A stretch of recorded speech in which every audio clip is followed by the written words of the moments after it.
50,000 বছরের রাস্তা হবে যার যার কবর থেকে হাসরের মাঠ। ফুলচেরাতের পুল হবে 30,000 বছরের রাস্তা। আমার উম্মতগুলো কিভাবে রে পায়ে হেঁটে তারা অতিক্রম করবে? বন্ধু নবী এমনি এমনি কাঁদেনি রে, নবী জানিয়ে দিয়েছে কাল কিয়ামতের ময়দানে উম্মতগুলো খালি পায়ে থাকবে, মাটি তো তামা থাকবে। ও বন্ধু, তাদের শরীরে কোনো পোশাক থাকবে না, উলঙ্গ অবস্থায় থাকবে।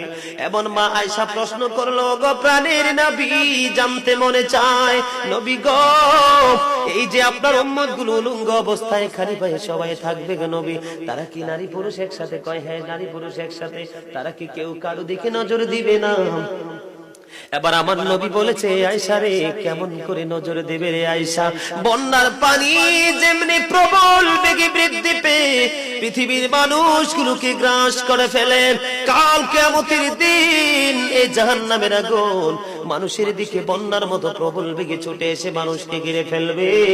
এত ভয়ঙ্কর হবে রে আয়েশা কেরা, এত ভয়ঙ্কর হবে আসুরের দিন, এত ভয়ঙ্কর হবে সেই দিন, আর সেদিন এত বিপজ্জনক হবে।